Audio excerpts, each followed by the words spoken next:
కూడా ఒక 8 మంత్స్ దాకా అవుతూ ఉంది. ఎలా ఉంది యూట్యూబ్ ఫ్యామిలీ? ఎలా ఉంది యూట్యూబ్ ఫాలోవర్స్? ఎలా ఉన్నారు మీ యూట్యూబ్ ఫ్యామిలీ? ప్రజెంట్ అయితే ఫుల్ హ్యాపీగా.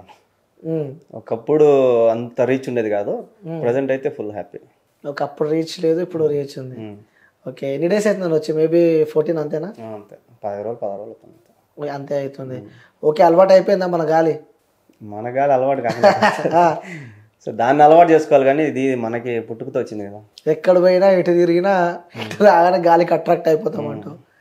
ఓకే, అంటే మీ వీడియోస్ చూస్తూ ఉంటామన్నా. అంటే ఫస్ట్ స్టార్టింగ్ అడుగుతున్న ఒక డౌట్, అక్కడ రాయలసీమకు సంబంధించి కూడా కడప జిల్లా అంటే ఆ సరౌండింగ్స్ రాయలసీమ వాళ్ళు చాలామంది కూడా కువైట్కి వెళ్తూ ఉంటారు. అక్కడ నెంబర్ ఆఫ్ పర్సన్స్ చాలామంది ఇక ఈ రాయలసీమకు సంబంధించిన వ్యక్తులే అక్కడ పనిచేస్తూ ఉంటారు.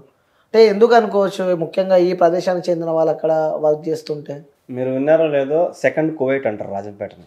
ఓకే, సెకండ్ కువైట్ ఎందుకంటే సపోజ్ మా ఇల్లు ఎత్తుకుంటే మా నాన్న పోయినాడు, మా అమ్మ పోయింది, మా అన్న పోయినాడు, నేను పోయినా. ఓకే, సో ఇంకా నా తమ్ముడు కూడా ఉంటే నా తమ్ముడు కూడా పంపించేవాడిని కువైట్కి. అట్లా ఫ్యామిలీలు పోయినాయి అనమాట కువైట్లో. ఓకే, ఎందుకు అదే ఆ ప్రదేశాన్ని ఎంచుకోవడానికి కారణం ఏంటంటారు అక్కడికి? అంటే ఇప్పుడు మా ఏరియాలో ఇప్పుడు నేను డ్రైవరు, సో నేను ఎక్కడ పని చేసినా 10,000 15,000 కంటే ఎక్కువ వేరు. అక్కడ పోయినా మనకు ఒక్కసారి 30,000 ఇస్తారు. సో ఆ డబ్బు ఆశతోనే అక్కడికి వెళ్తారు అన్నమాట. ఓకే, అంటే ఇక్కడ మహానగరం హైదరాబాద్ ఉంది, బెంగళూరు ఉన్నాయి, ఇక్కడ ఇన్ని వదిలిపెట్టి కేవలం అక్కడ ఎందుకు? అక్కడ అంటే అంతగానం అక్కడ ఎందుకు అట్రాక్ట్ అయినారు అనుకోవచ్చు మరి? అంటే ఇప్పుడు హైదరాబాద్ ఉంది, నేను వస్తా హైదరాబాద్కి, నీ దగ్గర డ్రైవర్ చేస్తా, నీకు నాకు బెసికిందంటే రాత్రి బ్యాగ్ చదువుకొని వెళ్ళిపోతా, నేను ఏదైనా చేయని కూడా చేయగలుగుతా నేను. సో అక్కడ అట్లా కుదరదు.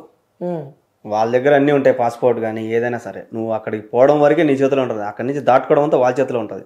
నువ్వు చిన్న మిస్టేక్ చేసినా కూడా వాళ్ళకి ప్రతిదీ తెలిసిపోతుంది. నువ్వు ఎయిర్పోర్ట్లోంచి బయటికి పోవాలన్నా కూడా ఒక మెసేజ్ అయిపోతుంది. ఓకే, సో అట్లుంటుంది కాబట్టి అక్కడికి వెళ్తారు అనమాట. అంటే ఎలా అక్కడికి ఎలా వెళ్తూ ఉంటారు? అంటే పాస్పోర్ట్ తీసుకొని, అంటే అక్కడ చాలా మందికి వీసాలు ఉంటాయి కదా, అంటే వర్క్ వీసా పని వెళ్తూ ఉంటారు. అంటే ఇంతమందికి అక్కడ వెళ్తున్నారంటే ఇట్స్ నాట్ ఏ జోక్ అసలు. అంటే అక్కడ వర్క్స్ ఏ విధంగా ఉంటే ఎలా వెళ్తుంటారు అక్కడికి? ఇంట్లో పని అంటే దివాని అని ఒకటి ఉంటుంది. సాయంత్రం మొత్తాన్ని వాళ్ళంతా కూర్చొని చాయ్ గవ్వ తాగడము, ఖర్జూర పండ్లు తినడము ఇలాంటివి చేస్తూ ఉంటారు. సో దానికి ఒక మనిషిని పెట్టుకుంటారు, ఒకరు పెట్టుకుంటారు, కొంతమంది ఇద్దరు కూడా పెట్టుకుంటారు. ఓకే, ఇంకా డ్రైవర్ అంటే ఫ్యామిలీకి ఒక డ్రైవర్ ఉంటాడు. ఇప్పుడు ఒకే ఇంట్లో 4-5 ఫ్యామిలీలు ఉంటాయి, వాళ్ళ అన్నదమ్ములు విడిపోరు, అందరూ ఒకే దాంట్లో ఉంటారు, ఉమ్మడి కుటుంబంలో ఉంటారు. వాళ్ళు ఎవరెవరు డ్రైవర్ వాళ్ళు పెట్టుకుంటారు. నీ డ్రైవర్ నువ్వు నన్ను పిలిచకూడదు, నా డ్రైవర్ ఎవరో వాళ్ళని పిలిచకూడదు అని చెప్పి సపరేట్ డ్రైవర్లు పెట్టుకుంటారు. సో అదొకటి. ఇంకా హౌస్ బాయ్ అంటే ఇంకా చెట్లకి నీళ్లు పట్టడం కానీ, చెట్లు కట్ చేయడం కానీ అట్లా కూడా పెట్టుకుంటారు. ఇంకా వంట వాళ్ళు ఆడవాళ్ళని పెట్టుకుంటారు, మగవాళ్ళు కూడా కొంతమంది మగవాళ్ళని కూడా పెట్టుకుంటారు. సో ఇవన్నీ లేబర్ పనులు అనమాట, ఖాదీ వీసాలు అనమాట ఇవన్నీ. సో ఆ వీసాల ప్రకారం చాలా మంది పోతూ ఉంటారు. ఓకే, అంటే ఒక సపోజ్ ఒక ఇల్లు ఉంది అనుకో, ఇంట్లో ఎంతమంది పనులు ఉంటారు? అంటే ఇప్పుడు 5 మంది ఫ్యామిలీ, 5 మందికి 5 కద్దామాలు ఉంటారు, ఒక్కొక్క ఇంటికి ఒక్కొక్క కద్దామా. కద్దామా అంటే పని మనిషి. ఓకే, కద్దామని పని మనిషి అంటారు. డ్రైవర్ని సహాయక్ అంటారు అక్కడ వాళ్ళ భాషలో. డ్రైవరు ఒక్కొక్క ఫ్యామిలీకి ఒక్కొక్క డ్రైవర్ ఉంటాడు. అదే అంటే ఒక్కొక్క సపరేట్ ఉంటారు, సపరేట్ ఉంటారు. అంటే నీ డ్రైవర్ నేను పిలిచకూడదు, నా డ్రైవర్ నేను పిలిచకూడదు. మళ్ళీ వాళ్ళు ఉమ్మడి కుటుంబంలో ఉంటారు, కానీ లోపల కుట్రలు చాలా ఉంటాయి. అంతే అంటారు. మీరు కూడా అక్కడ ఇంటి పనికి వెళ్ళారా? ఇంట్లో డ్రైవర్గానే పోయినా. ఓకే, డ్రైవర్గా. అంటే ఇప్పుడు మనం ఒక ఇంటికి వెళ్తామన్నా, కువైట్లో ఒక ఇంటికి సపోజ్ మన ఫ్రెండ్ ఎవరో వెళ్ళారు అక్కడికి, డ్రైవింగ్ పని అని చెప్పి వెళ్ళాడు అంటే అక్కడికి వెళ్తే డ్రైవింగ్ పని ఉంటుందా, లేకపోతే ఇంకా ఏదైనా పనులు చెప్తుంటారా? అన్ని పనులు చేయాలా, ప్రతి ఒక్క పని చేపిస్తారు. నేను ఆ పని చేయను అంటే ఇంకా వాళ్ళ నిజస్వరూపం బయటపడుతుంది అనమాట. ఎందుకు చేయవు, నీకెందుకు రాదు, నువ్వు మగవాడు కాదా అనే రకంగా మాట్లాడతారు. అంటే డ్రైవింగ్ వచ్చిన డ్రైవింగ్ చేస్తా అట్లా ర్యాష్ గా మాట్లాడితే ఇంకా వాళ్ళు కూడా ర్యాష్ గా మాట్లాడతారు అనమాట. సో లేదు నువ్వు అనిగిమనిగి ఉన్నావంటే వాళ్ళు నీకు తగ్గట్టు ఉంటారు అనమాట. అంటే ఇబ్బందులు పెడుతూ ఉంటారు అన్న అక్కడ. అంటే అన్ని ఇళ్ళు ఇబ్బంది పెట్టవు, కొన్ని ఇళ్ళు ఎక్కడో ఉంటాయి కచరాటి. సో 100% బాగానే ఉంటాయి. ఓకే, 20% మామూలే. అంటే మీరు చేసే వీడియోలో ఆ కువైట్కి మొత్తం నెగిటివ్ ఉంటుంది, అక్కడికి ఎవరు వెళ్ళొద్దు, అక్కడ చాలా కష్టాలు ఉంటాయి అని చెప్పి కూడా మీరు వీడియోస్ చూస్తే ఎవరైనా వెళ్ళాలంటే భయం అవుతూ ఉంటుంది. అంతగానం ఇబ్బంది అక్కడ మీరు ఏం పడ్డారు? అంటే వెళ్ళొద్దు, ఈ ప్రదేశానికి మనం వెళ్ళొద్దు అని చెప్పాలంత ఇబ్బంది ఏం పడ్డారు? అంటే ఇప్పుడు నేనుండే ఇల్లు అయితే నువ్వు వీడియోలు బాగా గమనిస్తే నాకు మంచి ఇల్లే, కానీ మంచి ఇంట్లో పని చేస్తా కూడా నేను వెళ్ళొద్దు అంటున్నానంటే అక్కడ ఎంత రిస్క్ ఉందో ఇంకా నా వీడియోలోనే తెలుసుకోవచ్చు మీరు. అవును. సో నాకు మంచి ఇల్లు, అది చాలా మంచి ఇల్లు, బాగా చూసుకుంటారు నన్ను, తిండి కానీ నిద్ర కానీ. సో అన్నీ బాగుంటాయి, నాకు పైన ఖర్చులకు డబ్బులు ఇస్తారు. అయినా కూడా నేను వద్దు అంటున్నానంటే అక్కడ ఎంత రిస్క్ ఉంటుంది. అంటే ఏం అంత అనుభవం ఏం తిన్నారు అక్కడ మీరు అంటున్నా? అనుభవం అంటే మన వాళ్ళని చంపిన వాళ్ళు కూడా ఉంటారు, వాళ్ళు చాలా మంది చచ్చిపోయిన వాళ్ళు కూడా ఉన్నారు. సో ఫిలిపిన్ వాళ్ళని అయితే ఎడార్లోకి తీసుకొని పోయి కాల్ చేసినారు అంటే అక్కడ వాళ్ళు సో నువ్వు అదే కానీ కోయట్ వాళ్ళని నువ్వు ఒక దెబ్బ వెయ్యి నువ్వు అనిచి రాలేవు. ఓకే, వాళ్ళు మాత్రం ఏమేం చేస్తారు. సో అంత రిస్క్ ఉంది కాబట్టి వద్దంటున్నా. నేను మగవాళ్ళు పొమ్మనే చెప్తాను నేనైతే. మీకు అంత ధైర్యం ఉంది, దేవుడు మగతనం ఇచ్చినాడు కాబట్టి పో, కానీ ఆడవాళ్ళు పోవద్దని నేను చెప్తాను. ఓకే, అక్కడ కలిసారన్న అమ్మాయిలు ఇక్కడ ఇబ్బందులు పడుతున్న అమ్మాయిలని చాలా మంది ఉంటారు. అసలు నువ్వు ఇక్కడ టిక్ టాక్ పని చేయలేదు కాబట్టి నీకు తెలియడం లేదు. టిక్ టాక్ పని చేసి తెలుస్తుంది వాళ్ళ కష్టాలన్నీ దాంట్లో పెడతా ఉంటారు. ఓకే, అక్కడ నడుస్తుందా టిక్ టాక్? నడుస్తుంది. ఏమని చెప్తూ ఉంటారు వాళ్ళు మీకుతో? అంటే నాకెవరు చెప్పరు, నేను చూస్తా ఉంటా. అంటే అక్కడికి వెళ్తే చూస్తూ ఉంటారు కదా, చాలా మంది నాకు కూడా మెసేజ్ పెడతా ఉంటారు, నాకు ఇట్లుందన్నా అని. నేనే ఒకరి కింద పని చేస్తున్నా డ్రైవర్ గా. సో నేనేం చేయగలుగుతాను? నువ్వు అదే ఇక్కడ ఇండియాలో ఎక్కడన్నా ఉంటే అన్న ఈ మారుగుంది పరిస్థితి అంటే నేను వచ్చేస్తా. సో నాకే నమ్మకం ఇంటికి పోతాం లేదు, నీకేం నేనేం చేసాను వచ్చి. సో అక్కడ ఒకరికొకరు హెల్ప్ చేయడం కొద్దిగా కష్టమే. పాత వాళ్ళు ఉన్నారు చాలా ఏళ్ళ నుంచి అక్కడే ఉండి బాగా పలుకుబడి సంపాదించిన వాళ్ళు కొద్దిగా హెల్ప్ చేయగలుగుతారు. ఓకే, తెలుగు వాళ్ళు ఎక్కువ కనిపిస్తుంటారు ఎక్కువగా చాలా మంది. అంటే మరి ఈ సందర్భాలు జరిగినప్పుడు అంటే అక్కడ అంటే వేరే కంట్రీస్లలో కూడా ఆ తెలుగు కాలనీస్ కానీ ఇలాంటివి ఉంటూ ఉంటాయి. అంటే తెలుగుకు సంబంధించిన వాళ్ళు ఒక ఆ ప్లేస్లో ఉండడం కానీ ఇలాంటివి ఉంటూ ఉంటాయి. అంటే ఈ కువైట్లో తెలుగుకు సంబంధించిన వాళ్ళు ఒక ఏరియా కానీ ఒక ప్లేస్ ఇలా ఏం లేదు అక్కడ? ఉంది, మాలియా అని ఒక ఏరియా ఉంది కువైట్ సిటీలో. మాలియా శుక్రవారం అక్కడ కలుసుకుంటారు అనమాట జనాలు, చాలా మంది వస్తారు. ఇంకా కువైట్ అవతల ఇంకొక ఊరు ఉంది ఫాహెల్ అని. సో ఆ ఏరియాలో కూడా మన తెలుగు వాళ్ళందరూ కలుసుకుంటుంటారు. సో ఒక్కొక్కరు ఒక్కొక్క ఏరియా పెట్టుకుంటారు, ఈ ఏరియాలో కలుసుకుందాం మన సెలవు వచ్చినప్పుడు. సో అక్కడికి వచ్చి అందరు కలుసుకొని సాయంత్రం దాకా ఉండి తిని ఇంకా జలసాలు చేయడం పోవడం. ఓకే, ఎలా ఉంటుంది అక్కడ కల్చర్? ఏ విధంగా ఉంటుంది అంటే కంపేర్ టు ఇండియా? సో అక్కడ కల్చర్ ఏ విధంగా ఉంటుంది అంటే మీరు ఇక్కడ పుట్టి పెరిగారు కాబట్టి, సో ఇండియాలో ఉన్న కల్చర్ కానీ అక్కడ ఉన్న కల్చర్ కానీ రెండిట్లో మీరు ఏం డిఫరెన్స్ గమనించారు? డిఫరెన్స్ అంటే వాళ్ళు ముస్లిమ్స్, సో వాళ్ళకి తగ్గట్టు వాళ్ళు ఉంటారు. సో మనము హిందూస్, సో మనకు తగ్గట్టు మనం ఉంటాం. ఇక్కడ అందరం ఒకటే, కానీ అక్కడ ఏందిరా అంటే వాళ్ళు ముస్లిమ్స్ కాబట్టి వాళ్ళ రూల్సే మనం పాటించాలా అంటారు. కానీ ఇక్కడ అట్లా కాదు కదా, నువ్వు ముస్లిమ్స్ అయితే నేను హిందూ అయితే అందరం కలిసే ఉంటాం. సో అక్కడ అట్లా కాదు. ఇప్పుడు వాళ్ళు ఒక్క పొద్దులు ఉంటారు రంజాన్లకి, సో మనం కూడా ఒక్క పొద్దు ఉండాలి. ఓకే, అంటే మన ఇళ్లలో ఇంట్లో ఉండేవాళ్ళు చెప్పరు, అరే నువ్వు ఒక్క పొద్దు ఉండు, నువ్వు ఉండకపోతే కొడతాం మేము, అది ఇది అనరు. సో బయట ఎక్కడన్నా తిన్నా కూడా ఫైన్ వేస్తారు నీకు పోలీసు వాళ్ళు. అదేంది? అది వాళ్ళ రూల్ కదా, వాళ్ళ ముస్లిమ్స్ దేశం కదా, సో వాళ్ళ రూల్స్ ని పాటించాలని చెప్తున్నా. అది ఇక్కడైతే ఇష్టం, అది మన ఇష్టం. అంటే ఒకవేళ రంజాన్ మాసం ఉంటే తినకుంటే ఎవరు తినొద్దు, ఒకవేళ తింటే ఫైన్. బయట తింటే తెలియకుండా తినకూడదు. బయట ఎవరైనా పోలీసు వాళ్ళు, హోటల్స్ ఏముండవు, అన్ని మూసేస్తారు, ఏముండవు. నువ్వు ఎక్కడే కానీ తినేదానికి కుదరదు. ఓన్లీ ఇంట్లో మీ పని వాళ్ళు ఇంట్లో ఉంటారు కదా పని వాళ్ళు పెడితే నువ్వు సైగ్గున్న రూమ్ లో తీసుకుని తినాలి. బయట ఎక్కడైనా నీళ్ళు తాగినా ఏదన్నా తిన్నా వచ్చి ఫైన్ వేస్తారు. అలాంటి కొంతమంది కొట్టను కూడా కొడతారు పోయేటోళ్ళు పిల్లలు. ఓకే, అలాంటి ఇబ్బందులు మీరు ఎదుర్కొన్నారన్నా? లేదు. తిన్నారా మంచిగా మీరు? నేను తిన్నాబా, నేను మాత్రం దగ్గర నాకు ఇవ్వకపోతే నేను రచ్చబడతా ఇంట్లో. నేను ముస్లిం కాదు, నాకు ఇవ్వాల్సిందే. ఓకే, ఎన్ని ఇయర్స్ ఉన్నారు అక్కడ? నేను ఇంట్లో ఇప్పుడు 3 సంవత్సరాలు అయిపోయింది, 3 సంవత్సరాలు దాటింది. ఇంతకుముందు ఇంట్లో 2 ఏళ్ళు చేసిన. ఓకే, అంటే ఒక్కొక్క ఇల్లు పంచుకుంటారు అనమాట? అంటే అట్టేం పంచుకునేదేంలా, అగ్రిమెంట్ ఉంటుంది ఒక ఇంట్లో. ఇప్పుడు నేను ఒక ఇంట్లో పోతానంటే 2 ఏళ్ళు అగ్రిమెంట్ ఉంటుంది. ఓకే, ఆ 2 ఏళ్ళు నువ్వు కంప్లీట్ చేసుకుని రావాలా. నీకు నచ్చితే మళ్ళీ పోవచ్చు, నీకు నచ్చకపోతే. ఓకే ఓకే, అగ్రిమెంట్ ఉంటుంది. ఇప్పుడు మీరు 3 years పెట్టినారు, అయిపోయింది, మళ్ళీ మీరు ఇండియాకి వచ్చారు. 2 years ఉంటుంది అగ్రిమెంట్. ఏ ఇంట్లోనా 2 years? ఇంట్లోనే 2 years ఉంటుంది. 2 years కంప్లీట్ అయిన తర్వాత నువ్వు మళ్ళీ పోతానంటే పోలేదంటే నీ ఇష్టం. అది ఇబ్బందులు ఫస్ట్ ఇల్లు అయితే నేను ఆపేసిన పోకుండా, ఈ ఇల్లు అయితే పోతా వస్తా. ఓకే, ఇల్లు పోతా వస్తున్నారు. సార్ ఫస్ట్ అంటే చాలా మంది కువైట్కి ఎలా వెళ్ళాలో కూడా తెలియని వాళ్ళు కొంతమంది ఉంటారు. అంటే ప్రతి ఒక్కరికి డ్రీమ్ ప్లేసులు ఉంటాయి.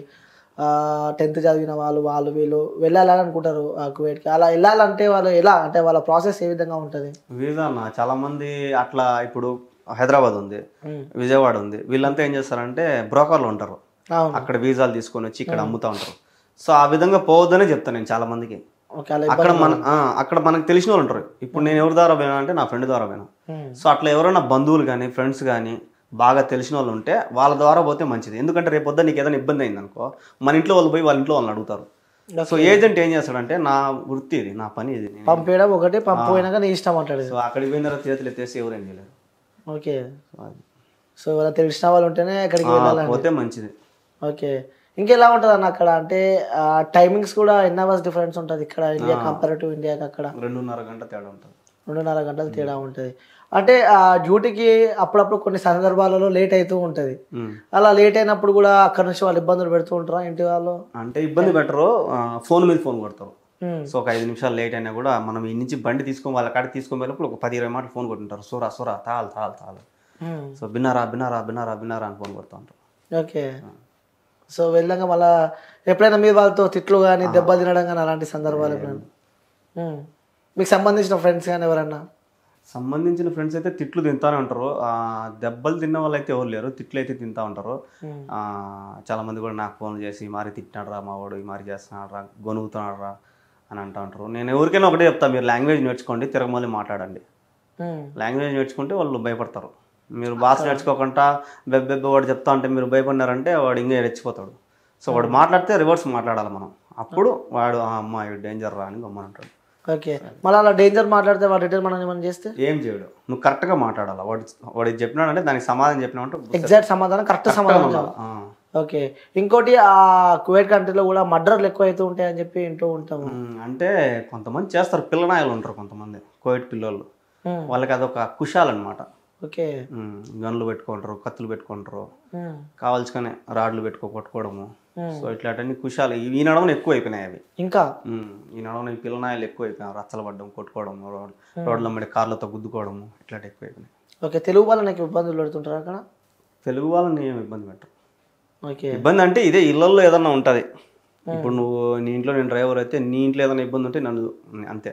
బయట వాళ్ళు ఎవరు వచ్చి నేను ఇబ్బంది పెట్టరు. ఓకే. బయట కోయటి వాళ్ళు వచ్చి ఇబ్బంది పెడితే మా కోయటి పోయి వాళ్ళతో రచ్చపడతాడు, అట్లా ఉంటుంది. ఓకే. అంటే అక్కడ ట్రావెలింగ్ ఎలా ఉంటుంది? మీరు డ్రైవర్గా చేస్తారు కదా అక్కడ, ఎలా ఉంటుంది అక్కడ driving? Traffic rules and regulations కానీ ఏ విధంగా ఉంటాయి? పర్ఫెక్ట్గా ఉంటాయి. ఎక్కడికైనా మిస్టేక్ చేసినా కెమెరాలు రెడీగా ఉంటాయి. అక్కడ ఊరికే జైలు వేస్తారంట కదా? ఊరికే అంటే అక్కడ చిన్న మిస్టేక్ ఏమైనా చేస్తే దొంగతనము, లంజరికము ఇట్లాంటి వేస్తే బేహసర్ లోపల. ఓకే. చిన్న దొంగతనం చేసినా అయిపోయా? చిన్నది ఏది ఎత్తుకున్నా అయిపోయింది, దొంగ పెద్ద దొంగ. ఓకే. ఎవరైనా వెళ్ళారా అట్లా మీకు తెలిసిన వాళ్ళు జైలుకి? చాలా మంది ఉన్నారు, నాకు తెలిసిన వాళ్ళు తెలియరు, చాలా మంది ఉన్నారు జైల్లో ఉన్నారు కదా. అవును, తెలుగు వాళ్ళు కూడా ఏ జైల్లో పోయినా మనల్ని కలుస్తారు అంటూ ఉంటారు. ఈ నడవన కానూన్ అని ఒకటి పెట్టినారు. అంటే కానూన్ అంటే చాలా ఏళ్ళు జైల్లో ఉండి వాళ్ళందరినీ రిలీఫ్ ఇస్తాను అనమాట. మన ఇండియా కానూన్ అని వాళ్ళకి పెడుతుంది. జైల్లో ఎవరైతే ఉన్నారో వాళ్ళందరినీ పంపించమని చెప్పి సమావేశాలు పెడతారు అనమాట. ఈ నడవనే పెట్టినారు అది. అవును, చాలా మంది వచ్చారు ఇండియాకి. అవును, అట్లా పెడతా ఉంటారు అప్పుడప్పుడు. అంటే ఒక తెలుగు వాడిగా అక్కడ తెలుగు వారి కష్టాలు కానీ వాళ్ళ బాధలు వాళ్ళ ఇబ్బందులు చూస్తూ ఉంటే నీకేమనిపిస్తూ ఉంటుంది అన్న? ఈ కోవిడ్ వద్దురా నాయన అనిపిస్తుంది. స్టార్టింగ్ అలా అనుకున్నారా? ఎగ్జాక్ట్ మా అమ్మ 14 ఏళ్ళు ఉంది సౌదీలో, అంటే కోవిడ్ అవతల సౌదీ. అవునా? సో అదంతా ఒకటే. సౌదీలో 14 ఏళ్ళు ఉంది. నేను అంత పిల్లోడిని, అప్పుడు వదిలేసిపోయింది. అందరూ మీ అమ్మ చచ్చిపోయిందిరా, ఫోన్ చేద్దాం సరిగా. ఫోన్లు ఉండేవి కాదు అప్పుడు, ల్యాండ్ ఫోన్లు ఉండేవి. సో మీ అమ్మ చచ్చిపోయింది అని బాధ పెట్టేవాళ్ళు అమ్మ. 14 ఏళ్ళు ఉంది అక్కడే. వదిలిపెట్టి వెళ్ళిపోయిందా మిమ్మల్ని? వదిలిపెట్టిందంటే ఇంకా బతుకుదురు కోసం పోయింది. అక్కడ వాళ్ళు చాలా ఇబ్బంది పెట్టినారు, హౌస్ అరెస్ట్ చేసినారు, రూమ్ లో వేసి అన్నం పెట్టకుండా సరిగా. మా అమ్మని సిగరెట్లతో కాల్చి చాలా ఇబ్బంది పెట్టినారు మా అమ్మని అక్కడ కువైట్ లో. సౌదీలో. ఓకే. సౌదీ చాలా మంచి కంట్రీ అనమాట, ఈ కువైట్ కన్నా కొద్దిగా బెస్ట్ అక్కడ. కానీ అక్కడ ఎందుకో మా అమ్మని చాలా ఇబ్బంది పెట్టినారు. మళ్ళీ మా అమ్మ 14 ఏళ్ళు అంత ఇబ్బంది పడి ₹1 కూడా తేలా ఇంటికి. కానీ మళ్ళీ సౌదీకి పోయింది మా అమ్మ. అదే ఆ ఇంటికి కాదు, వేరే ఇంటికి. ఇంకా మా అమ్మ డేర్ చూసుకోండి. ఓకే. అంత ఇబ్బందులు పడ్డా కూడా మళ్ళీ పోయింది సౌదీకి, వేరే ఇంటికి. అంటే డబ్బు. ఓకే. అంటే అమ్మ చిన్నప్పుడే మిమ్మల్ని వదిలిపెట్టి వెళ్ళిపోయింది అని చెప్పి చెప్తున్నారు. అంటే ఇంట్లో ఎంతమంది ఉంటారు అన్న మీరు? 2 అక్కలు, ఒక చెల్లి, నేను. అందరికి పెళ్ళి అయిపోయినాయి ఇప్పుడు. ఓకే. 2 అక్కలు, ఒక చెల్లి, మీరు. నాన్న చనిపోయాడు. సో ఇలా హెల్త్ ఇష్యూ అన్న. ఎలా ఉంటుంది నాన్నతో బాండింగ్ మరి? నాన్న తాగుతాడని నేను మాట్లాడేవాడిని కాదు. నాన్నతో మాట్లాడలే, ఎక్కువ బాండింగ్ లేదా? ఎక్కువ మాట్లాడను. ఎందుకు? తాగుతాడని. తాగుతూ ఉంటారు కదా. తాగుతూ ఉంటారు, అప్పుడు తెలియదు కదా నాకు. సో ఆయన పోయిన తర్వాతే తెలిసింది ఆయన విలువ. అంటారుగా, ఉన్నప్పుడు వాల్యూ తెలియదు, ఒక మనిషి మన చేజారిపోయినాక ఆ మనిషి వాల్యూ ఏదో తెలుస్తుంది అని చెప్పి. అందుకే నేను మా అమ్మని కాపాడుకోవాలి. ఏమంటుండేవారు నాన్న ఇప్పుడు మరి మీతో? సో నాన్న కూడా అటు వెళ్ళిండా? స్టార్టింగ్ లో చెప్పారు నాన్న మమ్మీ మొత్తం అక్కడే. అంటే మరి మీ మదర్ ఇక్కడ నుంచి వెళ్ళినప్పుడు నాన్న మీతో ఉండేనా? ఉన్నాడు. ఓకే. మా నాన్న వెళ్ళకుండా అమ్మని పంపించారు మరి? అదే నాకు నచ్చదు, అదొకటి ఇంకా తాగుడు, ఇవి 2 నాకు నచ్చలేదు ఆయన దగ్గర. నేను ఫస్ట్ ఏం చెప్తానంటే ఆడవాళ్ళు కోయటికి పోకూడదు, గల్ఫ్ కంట్రీ పోకూడదు. ఇప్పుడు కువైట్లో ఉండే వాళ్ళంతా ఎట్లా అంటే ఆడవాళ్ళు మొగుడు చేతకానోడు, లేదా మొగుడు ఇంకొకటి ఎత్తుకొని పోయిన వాళ్ళు, లేదా మొగుడు చచ్చిపోయిన వాళ్ళు, మొగుడు చేతకానోడు, ఈ తాగుబోతోళ్ళు వీళ్ళు ఉంటారు కదా, వాళ్ళంతా అక్కడికి వెళ్ళి ఉన్నారు కువైట్కి. సో మొగుడు సక్రంగా ఉంటే కువైట్కి పోరు ఎవరు. Okay okay. సో మా నాయన కూడా సేమ్ ఆ ప్రాసెస్ ఆయన తాగుబోతాడు కాబట్టి మా అమ్మ పోయింది. బాధ అనిపిస్తూ ఉంటుంది అన్న? బాధ అంటే ఆయన పోయినాక బాధ అనిపిస్తుంది, ఆయన ఉన్నప్పుడు మాత్రం నువ్వు మా అమ్మని అంత ఇబ్బంది పెట్టినావు అని కోపం వచ్చింది. ఎంతైనా కన్నతల్లి కాబట్టి ఆ ప్రేమ ఉంటుంది. అంటే నాన్నపై కూడా ప్రేమ ఉంటుంది. అంటే ఎప్పుడు నాన్నతో ఎప్పుడు గొడవ అవుతుండేదా మీకు? గొడవ నేను మాట్లాడిన అసలు మాట్లాడను నాన్నతో. అంటే తెలివి వచ్చినప్పటి నుంచి మాటలు బంద్ చేసినాం అనమాట. అంటే ఆయన ఆమెను పెట్టిన ఇబ్బందులు అట్ట చూసినాను అనమాట నా కల్లారా, మా అమ్మని ఇబ్బందులు పెడతా ఉంటా. సో అందుకు నేను అంతగా మాట్లాడాను కాదు. ఏమంటే ఏమైనా తిన్నామంటే తిన్నా అంతే. అంటే ఏమనిపిస్తూ ఉంటుంది అన్న అంటే మనం చిన్నప్పుడు అంటే ప్రతి ఇంట్లో అంటే మన ఇంట్లో ఎవరింట్లో ప్రతి ఇంట్లో చిన్న ఉన్నప్పుడు ఆ కష్టాలు చూస్తూ ఉంటే సో పెద్ద అయినా మనకు అనిపిస్తుంది కదా ఎప్పుడెప్పుడు పెద్దగా అవుతామా, ఎప్పుడెప్పుడు డ్యూటీలు చేస్తామా, ఎప్పుడెప్పుడు జాబులు చేసి మన అమ్మని మంచి చూసుకుంటామా అని అంటే ఆ సందర్భాలు అనిపించిందా మీకు? నేను చిన్నప్పటి నుంచి కష్టపడతానే ఉన్నా. చిన్న ఉన్నప్పటి నుంచి నేను 6th క్లాస్ మా అమ్మ పోయింది, నేను 5th క్లాస్లో ఉన్నప్పుడు మా అమ్మ పోయింది. ఇంకా 6th 7th నుంచి నేను చేయని వ్యాపారం లేదు, చేయని పని లేదు, అన్ని పనులు చేసిన. ఈ పని అని లేదు, మొత్తం అన్ని పనులు చేసిన. కూరగాయలు అమ్మినా, మామిడికాయలు అమ్మినా, జ్యూసులు అమ్మినా, చపాతీలు రోడ్ల మీద చపాతీలు వేసి అమ్మినా, అన్నీ చేసిన. మొత్తం ఈ పని అని లేదు. మెకానిక్ షెడ్లలో పని చేసిన, ఆటో దోలినా, కార్ దోలినా, లారీలు దోలినా, అన్నీ అయిపోయినాయి. చిన్న ఏజ్ ఉంటే కష్టాలు పడుకుంటూ వచ్చినారు. అన్నీ అయిపోయినాయి. ఎలా అన్న అంటే ముగ్గురు ఆడపిల్లల పెళ్ళిళ్ళు అయిపోయినా? ముగ్గురు అయిపోయినా? అన్నీ మా అమ్మ చేసింది. పాప సూపర్ అన్న తల్లి. ముగ్గురు పెళ్ళిళ్ళు కంప్లీట్ అయిపోయినాయి. ఇప్పుడు అమ్మ ఇక్కడ ఉంది మరి? అమ్మ నా దగ్గరే. ఎలా చూసుకుంటున్నావు మరి అమ్మని? ఇప్పుడైతే బంగారంగా చూసుకుంటున్నా. అంటే ఒకప్పుడు నా దగ్గర ఏం లేదు కదా, సో ఆమె కూడా నాకు హెల్ప్ చేస్తా ఉంది అనమాట. ఇప్పుడు నా దగ్గర ఉంది, సో ఇప్పుడు నేను బంగారంగా చూసుకుంటాను. ఓకే. ఉన్న దాంట్లో ఎంతైనా అన్న అంటే వాస్తవంగా ఒక ఆడపిల్ల పెళ్లి చేయాలంటే అంత ఈజీ కాదు. మొగోడు చేతులు ఎత్తేస్తే ఆడది పెళ్లి చేయాలంటే చాలా కష్టం. అవును. అట్లాంటిది ముగ్గురి పెళ్లి చేసింది. తెలుగు ఉన్నప్పుడు చేసిందా? తెలుగు ఉన్నప్పుడు చేసిందా? నీకు ఇక్కడ చిన్న ఉన్నప్పుడు చేసిందా? నాకు పెళ్ళి అయిన తర్వాత మా చెల్లెలు కూడా మా అమ్మాయి చేసింది. నాది లవ్ మ్యారేజ్. ఓ లవ్ మ్యారేజ్. అవి చూస్తూ ఉన్నా వీడియోస్. ఎలా అన్న లవ్ మ్యారేజ్ అంటే ఫస్ట్ ప్రపోజ్ ఎవరు చేసారు? అఫ్ కోర్స్ అబ్బాయిలే చేస్తారు. అమ్మాయి. ఓకే. అక్కడ నుంచి ప్రపోజ్ వచ్చింది. ఏ ఏజ్ లో వచ్చింది? నాకు అప్పుడు 18 ఏళ్ళు, మా పాపకి 13. చిన్న వయసులో పెళ్లి చేసుకున్నాం మేము. ఓకే. ఇష్టపడి పెళ్లి చేసుకున్నారు. సేమ్ క్యాస్ట్ అంతా? Same caste. ఓకే. పెద్దల పెళ్లి చేసుకున్నారు. అందరిని నేనే ఒప్పించిన. గుండె గట్టిదంటావు. ఒప్పించి పెళ్లి చేసుకున్నా అంటారు. ఓకే. అంటే మొన్న మీరు కువైట్ నుంచి రిటర్న్ వచ్చేటప్పుడు సర్ప్రైజ్ చేసినారు. లిటరల్లీ చెప్తున్నా, ఆ వీడియో చూస్తే నిజంగా చెప్తున్నా వాస్తవం. అట్లా అంటే నేనైతే రిపీట్ చేస్తూ చూసిన అనమాట. క్రేజీ మస్తు అనిపించింది. నువ్వు ఏడ్ చేసినావు అన్న? మా అమ్మని చూస్తే